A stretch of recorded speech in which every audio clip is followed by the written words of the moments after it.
Шүний мэндэ. Гэрээсээ хөөгдөд 4 хонж байна. За би нэг захиа олсон заяа. За. Энэ группээс би олсон. Нэрээ нууцлсан захиа гээд. За. Тэгээ энийг чи бас юу гэж бодож чинь чиний бодлыг сонсох гээд. За. Окей. Шүний мэндэ. Гэрээсээ хөөгдөд 4 хонж байна. Гэр бүл болоод 13 жил болж байна. Бусдын л адил амьдралаа тгээс эхэлж байсан. Харин одоо 2 өрөө байр, 2 машинтай дэлгүүр гараад хэрэглээгээ авчихдаг хэмжээний амьдарч байгаа. Урд өмнө бол ам зурж муудалцсан гэж мэддэггүй байлаа. Сүүлийн 2 жилийн хугацаанд байнга ам зурилддаг болсон. 13 жил амьдраад сүүлийн 2 жил ам зурилддаг болсон. Энэ гэвэл маслаад. Салах дээрч тулж байлаа. Юунаас болсон бэ гэхээр нөхөр ажил хийж байрны мөнгөө би цалингаараа гэрийн хэрэглээгээ төлдөг. Мэдээж нөхөр өндөр цалинтай би төсвийн ажилтнаа л да. Байрны маань зээл дууссан үеэс хэрүүл эхэлсэн юм шиг санагдаж байна гин. За юм л бол намайг хөөдөг, зайл, чи гэд надад нэмэр тус болоогүй, болдоггүй, арчаагүй, аав ээж чинь ч надад нэмэр болдоггүй гэдэг боллоо. Энэ нь бүр тэсхийн аргагүй болоод би амьдралд чинь одооноос гай болдог болсон бол уучлаарай. Одоо гай болохгүй, сайхан амьдраарай гэд хаалгаа хаагаад гараад ирсэн. Би өглөө цэцэрлэг ажил гээд орой тараад сургууль цэцэрлэг гээд бүгдийг амжуулах санаатай л улаан галзуул хичээдгээ. Гэрт ороод хоол цай, цэвэрлэгээ угаалга гээл гэрээ эзэгтэй хийдгийг л хийдэг. Заримдаа залхуурдаг бас ядардаг. Тэгтээ нэг ч удаа хүүхдүүдээ хойш тавьж байгаагүй. Харин нөхөр маань намайг хэрэггүй амтан, нэмэр тусгүй амьдралаас миний гэрээс зайл гэж хөөдөгөө. Энэ удаад би хөөгдөд гараад ирсэн л дээ. Энэ хугацаанд над руу залгаж мессеж бичих ямар ч үйлдэл хийгээгүй л байгаа. Би ч бас адилхан бичмээр байвч төвчж байна. Энэ байдал нь үргэлжлээд надтай холбоо барихгүй байвал одоо цаашдаа яах вэ гэсэн байна. Тэгээ доор нь одоогоор бол 136 коммент байна. Хүмүүс за хэсэг хараад үзээ, уушлалт гуйж сүйдмэд болохгүй хайж байвал окей. Гэхдээ би зүгээр хоосон салахгүй гэд бүх юмаа шүүхээр орж аавна, хүүхдүүдээ аавна, тэтгэмжээ аавна гэд зөрөгтэй үзэж тарч өсөрч наалтал гэж хэлээ да. Сууснаас хойш хамт ажиллаж байр авсан юм чин дундын л байр хувааж авна штэ. Өөрийг нь зайлуулаач, өөрийнх нь төлөө өөр хүүхдийн төлөө бүхнээ зориулчихад хөөхд нэг юу байсан. Хүүхдүүдээ гэрт нь үлдээгээд өөр нь зөөлгөөд өөрийг хариуцлагыг нь мэдрүүлээч. Энэ хугацаанд юу хийж байсныг биеэр нь мэдрүүл тэгж ижлэлт орд үзэхгүй. Хэрв та өөрөө зайл эхэлж залгаад буцаад очих юм бол энэ хайч юу гэж бодоод бүрч даврах байхаа. Нэг бол бүр салаа шүүхэр. Өөрийгөө хайрлаа. Гарч ор найзуудтайгаа уул зөөрийг чинь үнэлэхгүй хайрлахгүй байхад гуйж очих хэрэггүй. Өөрийгөө хайрлаад өөрийгөө гоё өсчөнгөөр маникюроор бүсгүй юм битгий юм бод. Ир хүн жаахан угаасаа л жаахан ямтай болоод эхлэхээр тэгдэг юм шиг байна лээ. Түр зур хаяад үзээ өөртөө зовлон мэдрүүл аяндаа тэгж жагаад ойлгох байх. Яаж хичээдэг байсныг чинь. Бид нар болгоод байх тусам ирчүүд давардаг аа. Иймээс өөрийг нь хүүхдүүдээ сургууль цэцэрлэгт нь хөргүүлээд гэрийн ажлаа хийлгээд үз. Түр тустай байхад гимгүү. Хэд хоногтой байх газаргүй бол хилээрээ эвдрээгүй хүн шиг л байна. За тэгээд саал энэ төр байр сав хөрөнгө ярьсан хүмүүсийн зөвлөгөөг дагаад яах вэ? Амьдрал баялаг учраас уушлалт ухаарл байдаг учраас амьдралаа аваад үлд болохооргүй бол урагшаа хараад амьдраад байж дээ. Зүгээр хэд хоногч болов өөрөөхөө амьдраад үзээ. Хитрхи сайн хүн байх хэрэггүй штэ. Хэсэг орхичхоо чамгүй яаж болж байгааг мэдэг. Чиний үн цэнийг ойлгог. Хиний хүчээр юм байртай болоод байгаа нь чи гэж шууд уурлаач. Нөхөр чи өөр хүнтэй болцсон юм биш үү? Тийм биш бол хайртай бол чиний буруу байсан ч төвчээд уушлаад хэлэх үгээ залгаад яаж иж байгаад л чамайг авч үлдэндээ. Тийм л биш байна. Хэсэг хараад үзээ нилээн гуйлгаж ам өчгийг нь авч оч. Гуйхгүй бол шүүхээр ороо салаа. Цаанаа өөр юмтай болсон гэсэн үг. Хайж явлаа гэж шийдэгдэх асуудал биш шүү.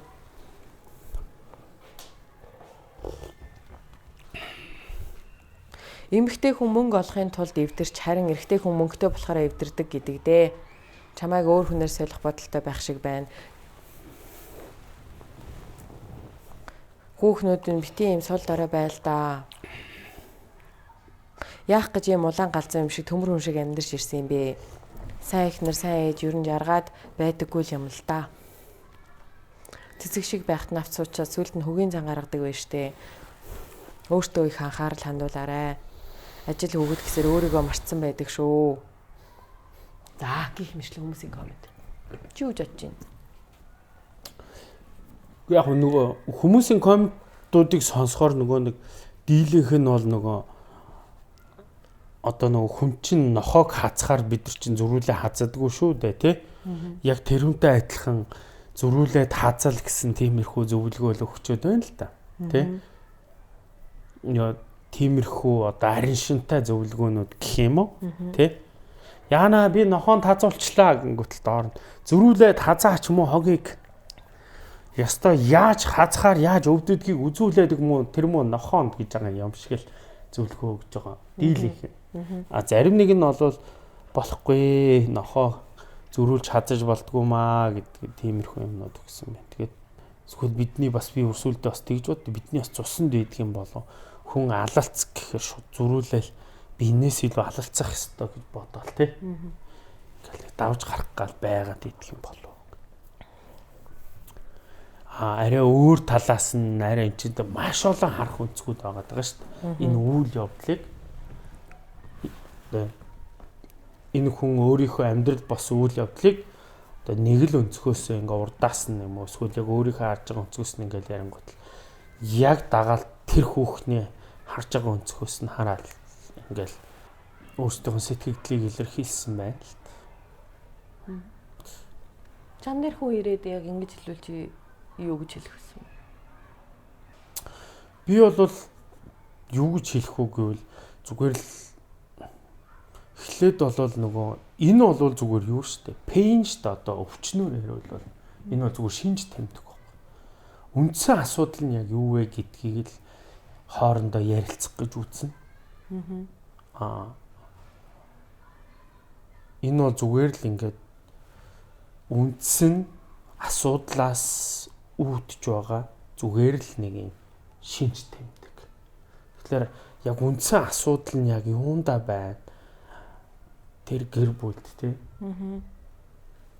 Тэгэл ер нь эцэст бүр ингээ явсаар агаал үндсэн асуудлууд дийлэнхэн дандаа өөрөө дээр нь л байж таардаг байхгүй. Одоо бол би бол энэ хүүхний зүгээс энэ хүүхний ингэж битсэний гол зорилго ч гэдэг юм уу ингэсэн нь бол ингээ тий.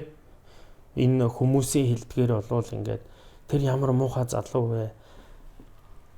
Ста тэрнийг ста тэг ингэ тэр хүүхний талд зогсох тийм улсуудыг ингээд миний талд байгаа тийм хүмүүс байгаа юм биш үү гэж тэр мэдрэмжийг авахын тулд энийг бичсэн болов гэж би л бас харж байна.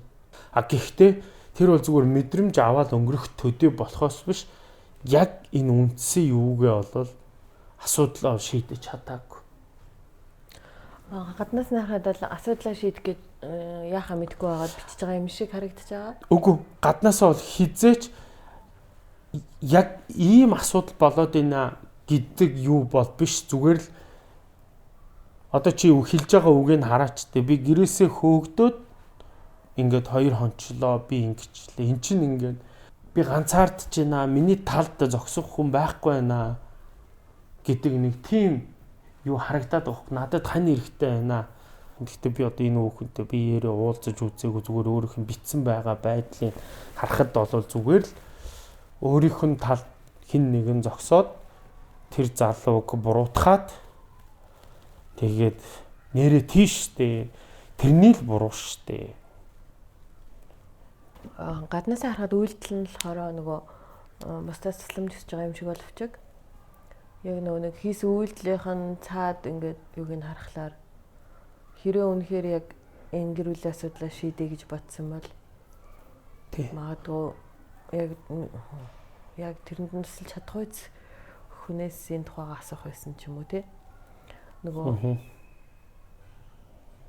гэж бас яг бодож ин л чамааг ярьсан чи яг нэрээ бас тэгэд талаас нь ингэж байж болох юм гээд нөгөө талаас нь болохоор нөгөө хүн чинь ингээд яг өөрт нэгсэн юм тохиолдохоор ингээл нөгөө нэг олон талаас нь харах, бодох юм өрсөхөө байхгүй гомдолдоо ингээд эзлэгдээд тэг хэсүү талаас нь яг нэг талаас ингээд хараад бус өнцг нь харагдахгүй ч юм уу. Тэгэл ингээд ганцаараа гашлаад яхаа мэдэхгүй ингээд ойр тойрныхаа хүмүүстэй ярьж үзнэ.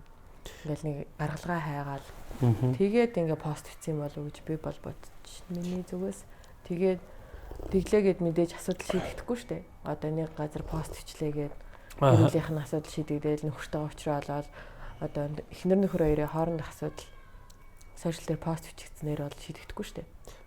Тэгэхээр яг нэг талаараа сэтгэл нь ингээд доторх хуралсан юм а гаргаад сэтгэл нь хөнгөрж байгаа юм шиг тодорхой хэмжээнд нэг хийнэгэнд хуваалцсанараа сэтгэл нь хөнгөрж байгаа юм шиг боловч яг нөгөө талаараа яг тэр асуудлаа шийдэгдээгүй.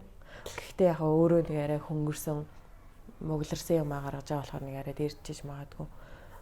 Тэгтэл яг чиний хэлснээр нөгөө нэг энэ нөхцөл байдал одоо хөөгөөд байгаа ч юм уу эсвэл яв гэдэг байгаа чамтай байхгүй чи юм тийм арчаагүй өнтер гэж хэлж байгаа бол энэ бүхэн чинь ямар нэг зүйлийн үр дагавраас л тэр хүн тэр үйлдэлүүдийг хийж байгаа.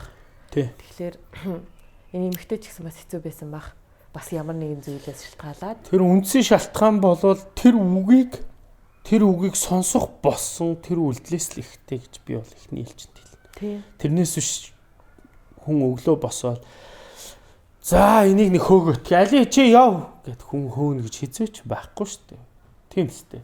Хэрвээ тийм хүнтэй анхнаасаа тэгвэл суух байсан. Тэ? Чи ингээд нөгөө л нэг юугээл яриад байна гэдэг байгаа. Үндсэн өвчнөө биш. Зүгээр шинж тэмдэглэл яриад энэ шинж тэмдэг ингээд байна. Тэр намайг хөөгөөд байна. Тэр намайг зайл гэж хэлсэн. Тэр ингэсэн шинж тэмдгүүдэл яриад байгаа. Би халуураад байна. Би өвдөд байна. Тий одоо ханиа дээр бол миний нус гоожоод байна. Би ингээ ханиалгаад байна. Би халуураад байна. Тэгвэл яагаад гэ харангуйч тэр хүн нүцгэн яваад байгаа байхгүй. Тэгсэн мөртлөө халуураад ханиа түрээл ингээл яваад. Тэгсэн мөртлөө би халуураад байна. Би ханиалгаад байна. Тэгсэн мөртлөө хүүтэн үед нүцгэн л яваад. Тэгэхээр миний нөгөө хэлээд байгаа юм нь хэрвээ энэ хүн ханиадаа үнэхээр идгээ гэж бодож байгаа бол үнэхээр энэ асуудлаа үнэхээр шийдэ гэж бодож байгаа бол шинж тэмдэг дээрээ төвлөрөх биш. Яагаад ингэж байгаа юм болоо? Юу болохгүй байна гэдэг. Үндсэн юм руугаа илүү их ухаж тэрнийгээ илүү их хайж илүү их тэрэн рүүгээ ингэж бодож ингэж явах юм бол энэ шинж тэмдгүүд тэгээд үндсэн юм амжихгүй бол энэ шинж тэмдэг өшөө илүү хүндрэн. Улмал нэмэгдэнэ. Гадуур сүлдө гар хөрөх ч юм уу тийм асуудал үүс. Тийм. Үндсэн юм өөрчлөхгүй бол одоо бид нар чи үндсэн нөгөө өвчтнөө эдгэхгүй л байгаад байвал шинж тэмдэг нь улам хүндэрсээр агаад хавдар болоод те ингээд явдагтай яа гэд хэлхэн баггүй. Тэгээд ерөөсөө үндсэн юмыг хайхлаар хилээд байгаа байхгүй. Дийлэнх улсууд үндсэн юм хайхлаар үндсэн юм нь яг үндэ өөрөө өртөн л байгаад байна. Одоо ингээд жишээ чи бит хоёр ингээ хоорондоо муудалцээ л т. Ямар нэгэн шинж тэмдэг илэрлээ. Тэгээ муудалцсан үл ойлголцсны шалтгааныг ингээд шинж тэмдэг дээр төвлөрөө байх ш. Үндсэн юм нь юу байж болох вэ? Яасан бол гээл ухаал бодхолээ. Асуудал надад байгаа. Асуудлын гүний гүнт. Тэгэхээр зүгээр би өөрөө зүгээр сэтгэлдээ хэлж энэ эмэгтэйд ч гэдэг юм энэ хүнд зөвлөл битгий шинж тэмдэг дээр нь төвлөрөө үндсэн энэ асуудал хаанаас хизээ яаж үүссэн бэ? Мэдээж аз жаргалтай үе байсан л байж дараа аз жаргалтай үе дээр байсан үе дээр эхлээд төвлөрж байгаа. Тэгээд тэрнээсээ хоошоогоо ингээ бодоо. Яг аль цэг дээр юу болчих вэ гэдэг дээр анхаараа. Сүүлийн 2 жилийн байдалтай гэхээр сүүлийн 2 жил гэдэг бол мэдээд шүү дээ. Тэгэхээр юунаас улбаатай вэ гэдгийг бас гадагшиж өөрөө мэдчихэл байгаа магадaltaй байна тий. Сүүлийн 2 жил. Тэгэхээр одоо яг тэр цэг рүү очиод тэр цэгээсээ эхлээд тэр хүнтэйгээ ярилцах байхгүй. Тэрнээс сүүл болсон чи намайг хөөчлөө би энэ байшингийн чи аваа үсттэй гэдэг шинж тэмдгэн дээр ярилцвал юу ч ойлголцоо. Яагаад чи намайг хөөж байгаа хөөсөн гэдэг дээр яг ярих юм бол энэ асуудал чинь ингээд нөгөө 2 жилийн өмнөх асуудал чинь гарч ирэхгүй болчихсон тийм. Нөгөө юунуудаа л яриад. Гэхдээ яг юугаар нь харахад одоо шинж тэмдэг гэж ярьснаар чинь ингээд сонсохоор заяа. За. Одоо энэ бол зүгээр яг үндсэн гол асуудал нь биш. Энэ бол зүгээр тэр гал асуудлаас үүссэн хариу үр дүн одоо үр дагавар нь шинж тэмдэг нь гэхээр шинж тэмдэг нь одоо хөөсөн байгаад байна шүү дээ. Тэнгүүт нь за хөөсний зүгээрээ хөөсний яах вэ? Хөөдөг шүү дээ. Хөөсөн юм чи яах вэ? Хөөсний орхичих. Гол нь яагаад хөөхтөр хөрөв гэдэг рүү очиулах гэдэг юм шиг гэж хэлэх гэдэг юм шиг ингээд ойлгочих магадгүй шүү дээ. Тийм. Тэгэхээр би хэлсэн шүү дээ. Тэр нөгөө нэг 2 жилийн өмнөх рүү очоо. Тэгэхээр яг хөөн гэдэг нь бол өөрөө ингээд мэдээж энэ бол буруу зүйл шүү дээ. Одоо надад бол энэ таалагдахгүй байна. Шиш хэлээд нөгөө нэг анх ингээд нөгөө өвчин өөрөө ингээд шинж тэмдэг жоохон байхад илэрхэд тэрийг эдгэхгүй явсараад тэгээ хавдар болдог гэсэн шүү дээ. Хөөх хүртэлх хэмжээнд аваалцсан байна. Йоо дагнаагүй нэг. Гэхдээ бол би яг хөөсөн гэдэг нь бол мэдээж сонсоход шууд ургуу үрж юм л та. Хоёр бэлэгтэй ирсэн юм уу? За гадуур юу сонин сайхан юу вэ дагнаа? Найзууд нь байна уу чиний? Энэ чихэр гараад тавьсан их буруу юм болсон шүү. Ой. Харахтаа бол нэг хавагдсан уу те. За анаад амин нэг өгөөрэй. За. Чи барыг л бүгд миний бодож ирснийг ерөнхийдөө нэлээд ярьчлаа штэ. Чам дүүр бодох юм байхгүй нэг хэлэх юм. Тийм. Айла баяа болсон. Ингээ хилцэж би өөр тулгаа хийцэн байна уу? Аричтай. Хоёр би нэгээс айр хөөргөлээ. Чи тэгээ ревю хийхгүй юу? Тэгэл надад бол тэгэл нэрэл бас яг тийм. Гэтэ бол нөгөө нэг яг ингээ эмгтээчүүд бидний хувьд бол эрчүүд яаж хард юм уу? Эмгтээчүүд бидний хувьд бол хөөсөн гэдгийг сонсохоор бол амар таагүйс нэгдэж штэ. Юу вэ гэж бодогдож байна. Гэхдээ нэрээ яг хөөсөн гэдэг дээр нь төвлөрөөд хөөсөн гэл гэдэг юм бол энэ асуудал шийдэгдэхгүй. Тэг үнэхээр яг салыг гэж бодож байгаа бол одоо тэр бүх шинж тэмдгүүдээр нь төвлөрөөл хөөсөн тэгж хэлсэн ингэсэн тэгсэн гэл эдэр дээр нь төвлөрөөдөх юм бол ингээл хэрүүл бол даамжрал байна. Тэгэхээр хэрвээ амьдралаа авч үлдээ өөр хүүхдээ бодоод одоо дунд нь хайр байгаад үржлүүлээд энэ амьдралыгаа авч явъя гэж бодох юм бол одоо энэ үйл гарсан энэ үйлдэлүүд биш яг үндсэн одоо энэ шинж тэмдгийн үүсгээд байгаа энэ өнөөдрийн нөхцөл байдлыг үүсгэсэн тэр суурь шалтгааныг одоо хоорондоо тэрнийг л одоо учрыг нь олох нь хамгийн чухал учраас одоо өөрөө шийдэх нь шүү дээ. Тэр гол асуудал дээрээ би тэрнийг олох дээр тэрнийг шийдэх дээр төвлөрөх үү эсвэл одоо өнөөдрийн гаргаад байгаа сүлүүд гаргаад байгаа үйлдэлүүд дээр нь төвлөрөх үү гэдгийг одоо тэр юмхтэй өөрөө шийдэн шүү дээ. Одоо босгосон өдөө хүртэл босгосон амьдралаа нураахгүй гэвэл за окей тэр юунуудыг скип хийч.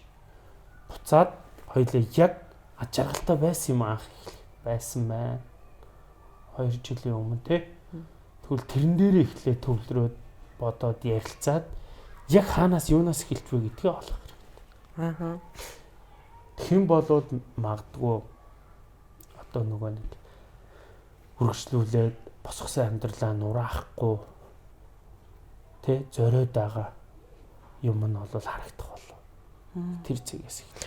Тэр 13 жил байгаад сүүлийн 2 жилээ 11 жилээс ахвал маргаа өсч өмнө нь бол өстой маргалт дүүших байсан гэдэг чинь штэ. Тэгэхээр нөө бас нөө нэг тодорхой хэмжээний хугацаанд хамт байгаад эхлэхээр явандаа нэг ингээл нэг төвчих юмнуудаа төвчээд төвчгээргүй юмнуудаа төвчээр нь алдраад яг нэг тийм сизон цаг үеийн таарсан байж бас магадгүй те. Тэрний тодорхой үеийг даун туулаад бие биенийхээ хүлээн зөвшөөрч чадахгүй байгаа таалагдахгүй байгаа зүйлсүүдийг аль нэг тийш нь залруулах хэвээр зүйл байвал залруулах, хүлээн зөвшөөрөх хэвээр зүйл байвал хүлээн зөвшөөрөх гэд яг тэрнийг мөчөө даван туулахны хэрэгцээ угсаа асуудаг гардаг бах те. Би жишээ цэцэх. За. Тэр жишээ нь болохоор одоо жишээлбэл одоо нэг хоёр жижиг ингээл үйлдэлүүд нь анхандаа бол яг дурлцсан нийлж явах үедээ эхнийний хурцл анзаарахдаггүй байж байгаа 3 4 жилээс анзаарагдал энэ маань жоохон нэг тим юм уу да жоохон төргөө ууртай юм уу да гэл нэг таалагдахгүй үйлдэлүүд нь ингээл баг анзаарагдал яг боддоор ингээл хүлээж авч эхлээл нөгөө сэтгэл хөдлөөр биш. Тэгээд тэр зүйлсүүдийг нь болохоор за явандаа ингээд энэ маань өөрчлөгдөх байх. За бид хоёр ингээл уучраа олчих байх гэл одоо твчиж тэрийг тухай бүр нь хэлцэж ярилцаж ойлголцож амжаагүй ингээл сэтгэлдээ жижиг юм хураагаал тэгэл нөгөөх нь 1 2 10 100 удаа үлдгэхэд сүлдээ твчээр хязгаар тасраал тэгэл ингэсээр твчиж явсаар хэл магадгүй ингээл 10 жил болсон ч юм уу.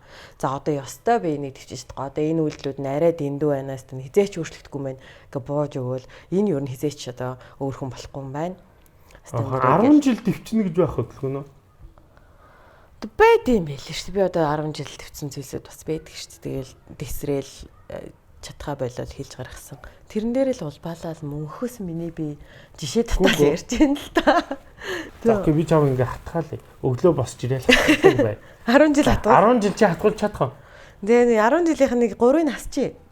3 жил нь дурлал хайрын үеигээ сохор байсан л гэж бодчих. Тэгээ хатгаж ийн тоохгүй л да. Хаа энэ үнийг. Хатгаж яхад нь баг баярлаа гэж үгэлээ. Харин тэгэхээр ингэдэг гинэ. Хүн энд юу яваад байна? Чи сая дэсрэн гэдэг нэг үг яриад байна шүү дээ. Тэр өөрөө дэсэрж ийна гэдэг чинь өөрөө хүлээн зөвшөөрөх процесс яваад байгаа. Тийм л тий. Тий. Хүлээн зөвшөөрөх процесс яваад тэгээд 10 жил тэр хүлээн зөвшөөрөх процесс үргэлжилсэн байгаа байхгүй. Яг 100% хүлээн зөвшөөрч чадахгүй ингээл хүлээн зөвшөөрөх. Тэгэл болохгүй байна гэж. За тэгэл ингээл хүлээн зөвшөөрөхгүй. Тэгээд одоо 10 жилийн хойно одоо хүмүүсийн нийтлэг мэддэг жишээ авъя л да.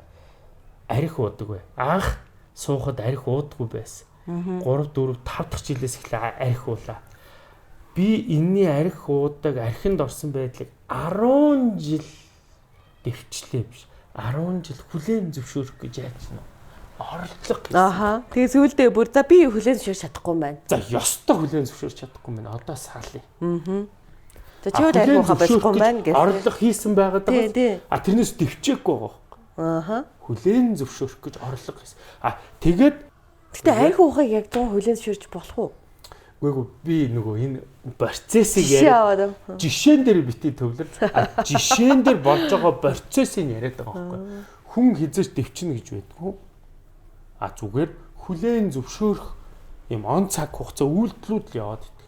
Тэгээд тэр нь хэр удаан тэр үйлдэл явсан бэ гэдгээс магадгүй тэр хүлээн зөвшөөрөх процесс сарч явж иж болно шүү дээ. Тэгээд сонголтоо хийх цэг дээр очиж болох байхгүй. Тийм. Тэгэхээр тэр бол ингээд би дэвчиж ирлээ гэдэг үг. Дэвчнэ гэдэг бол өөрөө өөр асуудал. Тэгвэл яг сонголтоо их цэг нь ирсэн юм байна. Yes.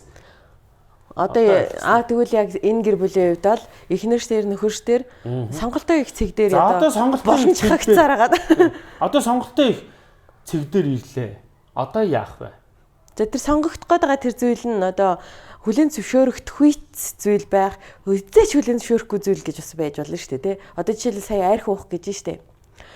За ингээд арх уусаа за би нэг хүлээн зөвшөөрөөд ингээ байх юм бол ингээ согтой юмтай ингээ насаараа амьдрах болчиход нь штэ. За ингээл нэг 37 8-тай 40-тэй хүн байлаа. За одоо би 40-тэй энэ маань ингээ уугаад идэг. Тэгвэл одоо би ингээд цаашдаа одоо 20 жил 40 жил ингээд энийг хүлээн зөвшөөрнө гэж бас амар сонсогдож штэ. Харин тий. Тэгэхээр одоо сонголт хийх гээд шүү дээ. Сонголт хийхдээ чи сонголтыг болохоор ганцхан юмн дээр л хийх гээд шүү дээ. За. Нэг нь амьдрах уу, амьдрахгүй юу? Амьдрал би арх уудаг, архичин үнтэй амьдрна. Амьдрахгүй бол шууд энэ хүнийг чи арх уудаг гэдэг шалтгаанаар юу орхиж явна. 3 дахь сонголт байна. Тэр 3 дахь сонголт нөгөө хүн нь за би арх уухаа болох гэж чийя. Хоёул хамтдаа чи надад туслаач. Yes. Гэдэг 3 сонголт. Yes. Одоо яг сонголтын цэг дээр ирж байгаа бол хоёрхан битгий сонголтыг хараач гэдэг үг л яриад байгаа. Маш олон сонголт байна. Тэгээд нөгөө хүн чинь ингээд сонголт байгаа учраас тэр одоо өөрчлөгдөх сонголтыг сонглоо гэхэд тэр чи яг арх уухаа хизээч болохгүй ч гээгүй, болон ч гээгүй. Юу илээ? За ярьжсэн юм мартчихлаа. Арх уухаа одоо сонголт чиний хэлээд байгаа сонголт хаана байдаг вэ гэхлээр ингээ анх танилцахад арх уудаг байсан уу? Үгүй мэдээж. За. Тэгвэл анх танилцахад арх уудаг байхад одоо сууя гэж бод. Улаан арх ч үнтэй хүн суух. Суухгүй шүү дээ. За барагтаа суух. Барагтаа суухгүй тий. Тэгвэл анхны тэр тэнд хамгийн ихний бүр сонголт ирсэн баг. Тэг ярихгүй гэдгийг сонгосон биз дээ анх тий. Тийм. Тэгэхээр тэр мөч рүүгээ ихлэ очоо. Яг зөв тэнд ихний чиний сонголт байсан. Одоо ингээ хоёр дахь сонголт ирж байна. Тэгвэл энэ завсар юу болоод өнгөрвөө? Яагаад ярих байгаа гэж. Яг. Яагаад арих уучваа? За тэгвэл юм байна. За тэгвэл ингээ анх танилцахад тамхи татдаг хүн байсан. Байдгүй. Үгүй тийм үнтэй сууд. Байж болно шүү дээ байна. Үгүй байдаг үст. За анх татахад нөхөр нь тамхи татдаг бай. Хүлэн зөвшөөрсөн биз дээ. Хүлэн зөвшөөрч. Гэтэл явандаа ингээд хүлэн зөвшөөрөхгүй болж болно шүү дээ. Болно. Тий. Тэгэд нь хоёр дахь сонголтын мөчлөг дээр их за би юу ч чадахгүй нэ гэд. За би ёстой арих уудаг. За ёстой тамхи. За одоо энэ дээр заяа. Ёстой амьдч чадахгүй юм байна. Одоо нэг юм байна. За тэгвэл арих уудаггүй байж байгаа арих дээр жишээ авчи заяа.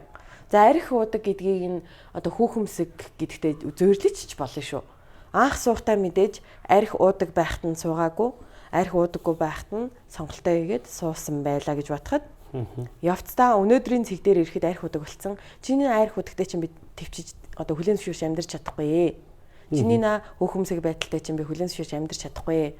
Чиний наа одоо юу ловерчин зантай чинь би хүлэн зөвшөөрч амьдарч чадахгүй гэл одоо юу ч хийж болно шүү дээ. Тийм өмнө нь байгаагүй. Тэгээ одоо ингэ тийм зүйл бий болсон. Тэнгүүд нэг бол одоо арх удгийн хүлэн зөвшөөрөд амьдрах, хүүхэмсгийн хүлэн зөвшөөрөд амьдрах, нөгөө бол чи энийг ор тас болоо гэдэг ийм хоёр сонголтонд эргэлдэх үү? Эсвэл яагаад хүүхэмсэг болчихвоо? Анх суухад юм байгаагүй. Яагаад хүүхнүүдтэй учирдаг болчихвоо? Яагаад арх удаг болчихвоо? Яагаад хүмүүсийг лөөрддөг болчихвоо гэдэг одоо тэр хэрүүлийн шалтгаан ингээ арх марх болчиход байна шүү дээ. Энэ шалтгааныг үүсгэсэн одоо үндсэн асуудал руу очно гэсэн үг үү? Нөгөө шинж тэмдэг гэдэгтэй чинь зөвөрлөх юм бол за яг энийг ингээ бүр яриад эхлэвэл бүр их юм болно. За их юм болохын эхлэл нь юунаас эхлэх үү гэхээр одоо би нөгөө түрүүний ярианы ихэнд хэлсэн шүү дээ. Өөр дээрээ л очино. Ерөөс. Одоо тэр эхнэрийн хувьд Эхнэрч үйж болно. нөхөрч үйж болно. Хин төрүүлж ухаарсан нь өөр дээрээ ирэх очих юм шүү. Өөр дээрээ очихдаа яаж очих вэ гэхээр яг үнэндээ эхнэр нь тэр нөхрийн сонголт байдаг, нөхөр нь эхнэрийн сонголт байдаг. Аюулаа бие биенийхээ сонголт байдаг те. Тэр сонголтын дээрээ л очино. За нэг түүхийг ярьж өгье. Тэгвэл илүү их ойлгомжтой товчгүй тодорхой байх болов гэж бодоод байна. Наа чи над руу орж байгаа. За. Нэг хүүхэн сэтгэл зүйчдээр очиод 20 эдтэй нэг хүүхэн. Тэгээд одоо 30 хүрэх гээд тэгээд сэтгэл зүйчдээр очиод ярьсан юм байна л да. Би ингээд одоо ингээ юу яамаар байна. Ингээ нэг тогтвортой амьдрал хүсэж байна. Тэгээд миний учирсан залуу болгон гинт гарч ирэл амар их намайг хайрлаа. Тэгэл гинт алга болчихсон. Гинт гарт нөгөө гарч ирээд хайрлаж явах үедээ бол үнэхээр гоё хайрлаж намайг жаргаадаг. Тэгэл алга болчихсон. Тэгэл гарч ирээл ингээд тэг өөрийнх нь хүсэл болохоор ингээд яг ингээд найдвартай үргэлж ингээд хамт байдаг алга болтгоо ийм амьдралыг хүсдэг юм байна л та. Тэгэл нэг залуутай очрол тэр яг ийм хүн болов гэж бодоол тэ учирдаг. Тэр нь яг өөрийнх нь тийм сонголт. Тэгэл тэр нь алга болоод ингэнгүүт нь болчдаг. Дараа нь дахиад нэг залуу ингээд 3-4 эрэхтэй хүнд ингээд өөрийнхөө амьдралдаа ингээд оруулаад ингээд болжээ. Тэгээд энэ яагаад ийм байна вэ гэд сэтгэл зүйчтэй. Би яагаад ийм залуучуудыг сонгоод байна вэ? Энэ учир шалтгаан юу вэ? Би ийм азгүй хүнөөч гэдэг юм уу те? Ингээд бодоод очижээ. Ингээд сэтгэл зүйч тэрхүү эмэгтэйтэй ингээд ярилцаад эцсийн мөчөд танил мэдрэмж гэдэг онцлогоо тогтоосон байна. Тэгээд сэтгэл зүйч юу гэж хэлсэн ингээд явсаар байгаа тэр хоёр ингээд нөгөө хойшоо ингээд ухраал ингэсэн чинь аав нь яг гэр бүлд нь яг тийм хүн байж таарсан байна. За. Аав нь яадаг вэ гэхээр ингээд амар их ажилтаа байдаг. Тэгэл юусээ ингээд гинт ингээд гарч ирээл ингээл охтуудаа, хүүхдүүдээ ингээл хайрлаад гэр бүлдээ ингээл аюугаа цагийг зарцуулж байгаа л тэр нь гэхдээ маш жоох хугацаа. Аха. Тэгэл ажилгээл алга болчихдог. Аха. Ийм юу байж, ийм амьдралтай байж. Тэгээ яг ийм амьдралаар ингээд тэр охин өссөн юм байна. Аанда. За тэгэнгүүт чинь энэ мэдрэмж нөгөө багаасаа ингээд тэр эмэгтэйд ингээд танил мэдрэмж ангуучаа яг ийм докторгүй яг аав шигээ ийм эрх хүн гарахлаар өөрийнх нь амьдралд учирнаа да. Тэнгүүт нь тэр тийм залуу руу татагдаад байдаг. Ягдгүй тийм залууг л амьдралдаа харж өссөн, тийм залууг л эрх хүн гэж боддог. Нөгөө мэдээж охин хөвгт чи аавыгаа хараад ааваараа л хамгийн түрүүнд эрх хүнийг төлөөлүүлж харж байгаа шүү дээ. Тэгэл яг тийм аав шигээ, тийм докторгүй, тийм зан характертай ийм эрхтэй хүн харахаараа энэ яг над миний яг хүсэж байсан. Vibe таарал. Тэг хүсэмжит эрх хүн байна гэд. Тэгээ уучраад идэг. Тэгтэл өөрийнх нь яг хүсэж идэг хүн биш байгаад идэг. Ухтаа бол өөрөө одоо мөрөөдөл нь бодоод байгаа, зориод байгаа юм нь болохоор аав шигээ өөрийнхөө гэр бүлд байсан шигээ тийм амьдралыг өөрөө бүтээн гэж бодоогүй. Эсрэгээр нь үргэлж ингээд нөхөр хүүхдтэйгээ хамт байдаг ийм амьдралыг л бүтээн гэж зориод өсч чинь тэр танил мэдрэмжээрээ багтаа авсан тэр танил мэдрэмжээрээ залуучуудыг сонгож тэдэртэй уулзаад байдаг гэсэн баг. Тэгээд тэнцэнээсээ өөрийгөө би яатсан болоод ингээд байгаа юм бол би эсвэл энэ залуучуудыг залхаагаад байна уу эсвэл ингээд байна уу гэж өөр юм хайгаад исэн байж. Өөр юм хайгаад исэн. Юун дээр амар сайн мэдгдсэн бэ гэхээр тэр нэг удаа ингээд нөгөө сэтгэл зүйчтэй уулзах гад ингээд нөгөө өөрөөнийх нь гадаа ингээд хүлээж чи тэр сэтгэл зүйчтэй бас ингээд уулзах гад бас ингээд хүмүүс ингээд хүлээж байгаа сте цагаа авцсан. Чи тэнд нэг залуу өөртөө ингээд бүр ингээд харцаараа ингээд тулгараад амар ингээд таалагдаад исэн юм байна л та. Тэгээд нөгөө чисээ ёо ямар гоё залуу байж гэдэг юм уу энэ яг л миний те хайгаад исэн хүн байна да гэж татагдаа. Тэгээ нөгөө сэтгэл зүйчтэйгээ ороод уулзсан чинь ёо би өстө өөрийнхөө нөгөө хайгаад исэн залуугаа олчлаа. Өстө гадаа байгаа тэр залуу өстө жинхэнэ миний яг хайгаад исэн залуу байна. Тэрийг хэн гэдэг юм бэ? Таны үйлчлүүлэгч юм бэ штэ. Инээ тэр яг сэтгэл зүйч нь хэлсэн баг. Сэтгэл зүйч тэр хүүхнийг бол тэр залууг мэдж байгаа шүү дээ. Илүү мэдж байгаа тэр залуу болоод яг одоо тэр хүүхний дараагийн ижилхэн сонголт болчихоо шүү дээ. Бас ингээд үргэлж докторгүй байдаг, сэтгэл санаа нь үргэлж өмөөстэй байдаг тий. Ингээд нэг юмд ингээд тууштай биш тийм залуу. Тэгээд аавтаа яг адилхан юм.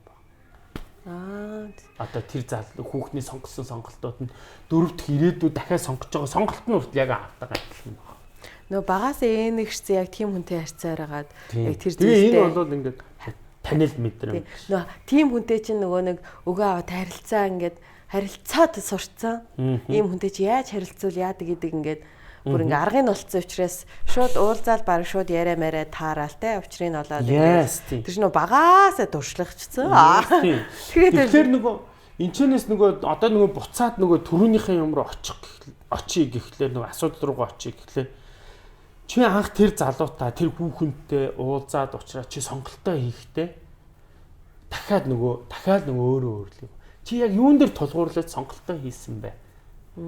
Чиний хийсэн сонголт чинь тэр танил мэдрэмжинд байгаа сонголтоо хийсэн бол чи яг тэр залуугийн юуг нь хүлээн зөвшөөрч сонголтоо хийсэн бэ?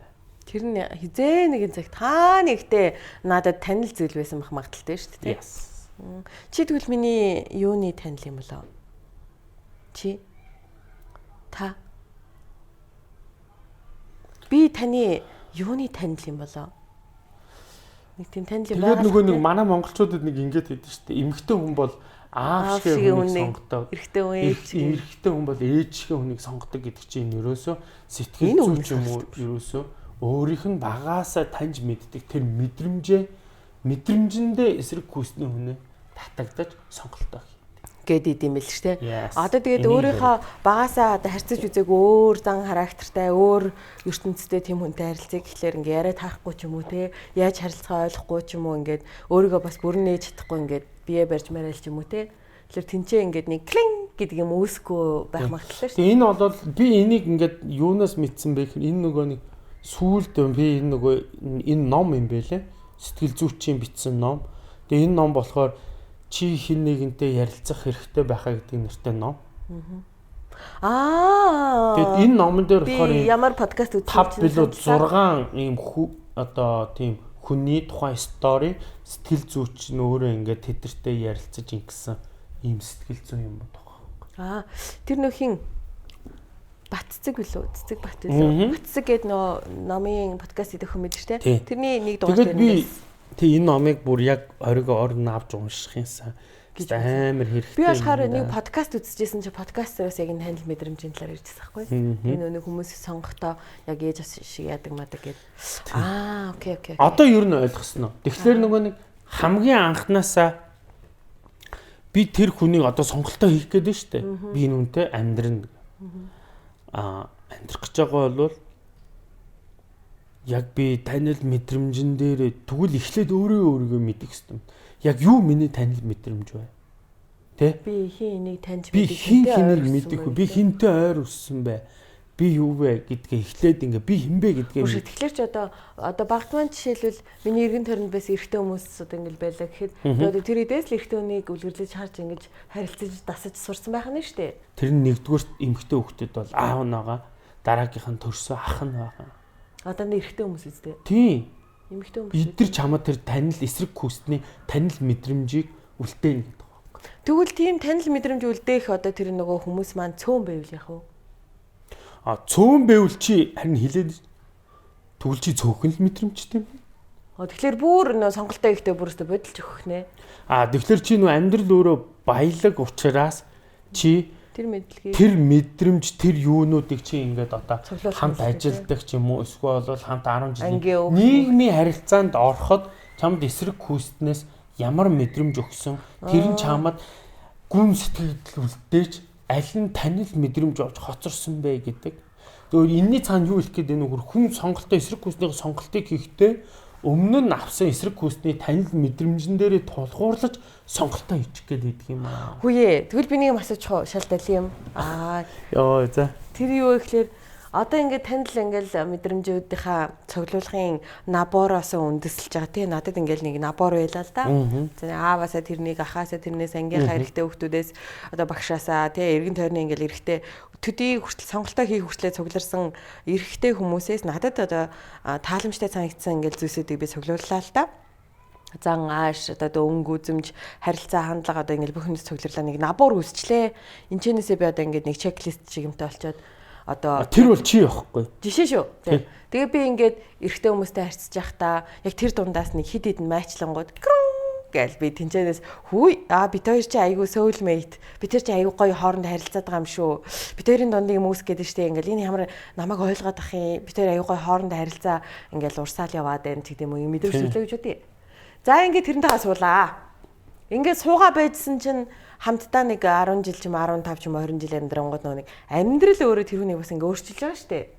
Өмнө нь ингээд 20 жил 30 жил байхдаа бид нар чинь бүтээгдээд нэг төрлийн хүн болцсон байж итэл хамт амьдрах хугацаанд хоёр талд ажил төрөлдрөөр карьер мэрэг гэж гүйж байгаа тэр хүн чинь бас тэр хамт байсан 10 15 жил бас ингээ зөндөө олон хүмүүсээс юу нөлөөлөл аваад ингээ жоохон өөрчлөгдөд эхлэнгүүд марахта чи анх юм биш байсан чи сүлээд амар өөрчлөгдөж гин чи ингээд амар юу яаж нөгөө өөрийнхөө нөгөө танил мэдрэмжийн цуглуулгаасаа л чи ийм байсан штэ чи одоо ингээд амар өөр болж байна би чамайг баг танихгүй юм шиг санагдаж байна ч гэдэм үү нэг юм хэрүүл гарах юм биш үү үгүй болов мэдээж гарна л да. Тэгээ энэ нь өөрөө юу хэлээд байна вэ?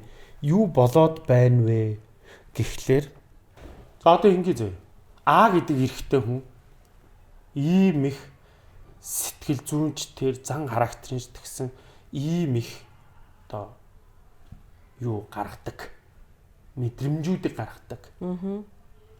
Характер гаргадаг гэх юм уу да. Нэг хүнээс За гэдэг эрэгтэй хүн заяа. За тэгвэл Б гэдэг эмэгтэй хүн мөн ялгаагүй ийм их юу гаргадаг. За эмэгтэй хүний тал дээр танил мэдрэмж нь ийм одоо ийм их юм байсан бол ийм их үү имийг л мэднэ. Б гэдэг эмэгтэй эр хүний талаар бас аав ах мах найз нөхдөсөө эрэгтэй хүний иймхэл мэдрэмжийг авч өссөн. За тэнгуут одоо энд байгаа эрэгтэй хүний А гэдэг эрэгтэй хүний тэр танил эмэгтэй хүний мэдрэмж, Б гэдэг эмэгтэй хүний эрэгтэй хүнээс авсан тэр танил мэдрэмж А хоёрыг нийцлээ энэ хоёр инүүхэндээ. Энэ хоёр чинь нэг ийм олон зан характертай байгаад байгаа шүү дээ. Энэ хоёр инүүхэндээ нийллээ. Тохирлоо.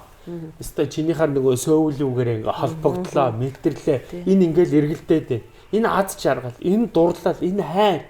Энэ ихний 3 4 жил, 5 жил амар гоё бай. Одоо яаж гэнэ? Нөгөө эдийн танд эхлэв. Одоо энэчнээс хоёулаа зэрэг нөгөө эдийн мэдрэмжүүд гарч ирнэ. Тэгтэл энэ мэдрэмжүүдийг чи өмнө нь мэдчихсэн үү? Нэг анзаарч байгаагүй л гэж тэр тий. Биш мэдэрч байсан уу? Амьдралын чинь туршид мэдрэгдэж байсан. Магадгүй ховор ээж л шүү дээ. Маш ховор ээж болно. Зарим нь бүр цоо шин ээж болно. Чи ийм зантай. Оо яг.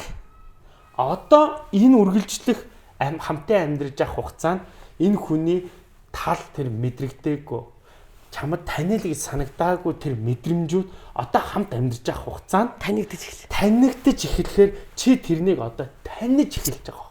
Тэгэл хүлээн зөвшөөрөхгүй. Тэгээ алийг чи хүлээн зөвшөөрөх үү, алийг би таних авах уу, алийг би уусгаж авах уу гэдэг нь хинэнд нь болж байгаа процесс. Ингээд би юмтайгаа дасан зөксөж амьдрах гэж одоо тэр үхий. Тэгээ байж идэл нөгөөд чи ажлаас их юм сурж ирнэ. За одоо ингээд эн чин хязгаартай байгаа шүү дээ. Ингээд энэ хоёр ингээд хязгаар нь яг эндээ тулаад залуугийнч тэр эмэгтэйгийнч тэр ингээд эмэгтэй хүн нэг иймэрхүү байдаг да, эрэг хүн нэг иймэрхүү байдаг да гэдэг тэр тусмаа нөгөө хамт амьдарч байгаа хүний датаг ингээ бүгдийг мэдээд авсан хойно юу болдог вэ гэхээр энийхээ үйлдэлээр нь юу хэсэд байгаагаа бүр мэддэг байна. Харцаар нь мэддэг юм да. Өсчихөж. Ийм процессуд болж болох нь байна. Гэхдээ тэр хүн чинь хідээж тэрүүгээр гацаа зогсохгүй шүү дээ. Тэр хүн чинь амьдралынхаа туршид ингээл нөгөө зан характер ингээл өөртөө зөндөө олон зүйлийг юмнаас авч байгаа шүү нийгмээс тий. Нийгмээс бүх юмнаас ингээд аваад янз бүр болж байгаа. Гэхдээ тэр янз бүр болоод тэр чин тэгэл нөгөө дахиад өөрийнхөө тэр нөгөө бүх юм дээр ингээд суралцаад мэдрэмжээрээ ингээд өөртөө хүлээж аваад нааж байгаа юмаа эргээл чамд ингээл те би юм сурсан би ингэсэн гэдэг нь чи тэр авж байгаа ямиг дахиад өөр дээрээ ингээл наах гал эн чин дандаа зөрчилдөө яваад байгаа. Тэгэхээр чи ингээд нэг ингээ эвлэгтчихэд ямар ч асуудалгүй ингээ насан туршдаа явах боломжгүй болчихсон те. Насан туршдаа л шин танаагүй мэдээгүй юм гарч ирээ. Тийм яг тэр нийгмийн харилцаанд орж байгаа учраас хөгжиж байгаа. Нийгмийн харилцаанд орохгүй байж болно. Нэг нь нийгмийн харилцаанд ороод нэг нь орохгүй байвал дахиад тэнд асуу. Тэгвэл нөө нийгмийн харилцаанд орохгүй байгаа чинь нөө нийгмийн харилцаанд ороод байгаагаа улмал ингээд зөвшөөрөх одоо ойлгож таних мэдэх юм уламл ихсээл те. Уламл тийш бүр шин цаашин танихгүй юм шиг санагдаал ч юм уу. Асуудал үүсэх нэ. За ингээд эн чин дор хаяж нэг 15 жил 20 жил ингээ амьдраад ингэхээрээ тэр хүнийх ингээд бүр ингээ нэвт мэддэг болж ирж байгаа байхгүй. Тэр нь юун дээр илэрдэг вэ гэхээр за энэ маань нэг уурлахаараа ингэдэг юм да. Энэ маань өсөхөөрөө ингэдэг юм да. Энэ маань энэ дээр ингэдэг юм да. Тэгэхээр би тэгчдэг юм. Ингээл болчдөг. Яг гэхээр нөгөө анхных шиг нөө хүчтэй импакт үзүүлэх юм. Багсаал. Яг тэр тэрийг мэдчихсэн болж байна. Өмнө нь нөгөө мэддэггүй байхдаа импакт амар хүчтэй байсан учраас яана энэ чи юм байсан юм уу гэл одоо төсөөлж бодоод яана энэ ч өстө муу хүн байсан ба шүү дээ. Яана би юм үнтэй насаараа амьдрах юм гэж юу ёо. Гэтэл нөгөөх нь яаж амьдрах вэ? Гэтэл нөгөөх нь яг үнэндээ тийм байг. Нөгөөхнийх нь цаана тэгээ танигдаагүй шинээр ингээ хатхаг 10 юм цаана байж байна. Тэрийг мэдгүйд нэгэн дээр шокер явж байгаа юм шүү. Тэгэхээр яг гэр бүлийн гэхдээ энэ бол ингээ 100% бүгд байдаг гэж хэлэхгүй. Гэхдээ энэ бол дийлэнхтэй байдаг. Энэ сая сүүлийн шиний ярьдаг нь та дөнгөж сая одоо энийг ингээ өөрөх үзэл бодлыг хуваалцсан уу? Тэр номон дээр ч гарсан юм уу? Номон дээр гарсан юмыг би тунгаач бодоод дундаас нь гаргаж ирсэн. Ном чи ямар нэртэй лээ? Хин нэгэнтэй ярилцах хэрэгтэй байхаа гэсэн. Хин нэгэнтэй ярилцах хэрэгтэй байхаа and төвшөөнизм. Төвшөөнизм. Ийм юмны талаар ярьсан шүү. Тэс яг 100% яг л ийм байдаг гэж яриаггүй те. Тэгэхээр одоо үзэж байгаа хүмүүс маань өөрсдийнхээ бас сэтгэлдлийг комментээр доорно бас те. Отгонизм, саранизм, цэцгэнизм гэд юунуудаа бичээрэй. Тэгээд би одоо энэ чи өнөөдөр дэлгүүнизмыгаа ярьчихаар одоо төвшөөнизм, дэлгүүнизм хоёр бодитоор ингээ яг нүр тулдах гээд байна.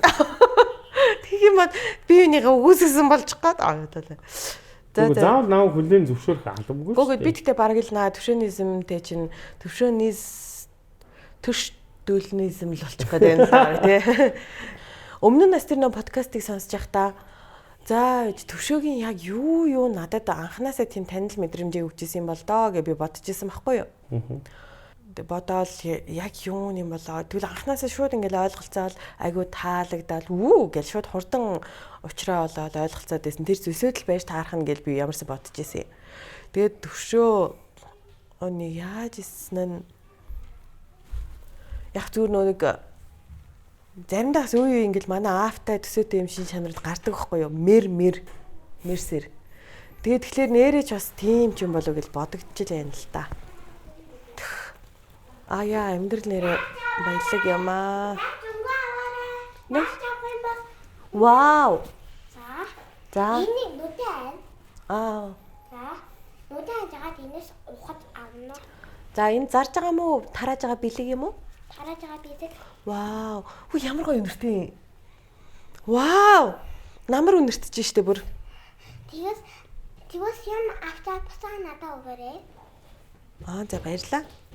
Энэ удаагийн захиаг бол чи ингэж ярьлаа шүү дээ. Дараагийн захиаг чи болох уу? Дараагийнх дээр нь би нэг юм яри. Тэгээд тэрэн дээр одоо чиний үзэл бодолч гэдэг юм. Энэ бол яг төвшөөтээр өглөө цайгаа ууж явахдаа, орой байхдаа хоорондоо ингээл нэг иймэрхүү сэдвэр. Нөгөө үгүй шүү. Танд намрын өмнөстэй навч байгаа юу? Байна. Энэ. Вау, баярлаа. Төвшөөдөр ингээд нэг оройдоо өглөөдөө энэ мэтчлээ ингээ хоорондоо үзсэн, сонсон, дуулсан янз бүрийн мангил ярьдаг байхгүй юу? Заримдаа яриа их сайхан болон заримдаа яриа дайлиагаад хэрүүл болон тэл янз. Тэгэд битээр ярилцаад энийг ер нь хоёлаа бичлэг болгуулъя яасан гэдэг. Контент. Навчгүй байгаа. За баярлаа. Вау, ямар гоё. Яа борхон байна. Энэ анарвайныгийн гоё юмнууд юм уу?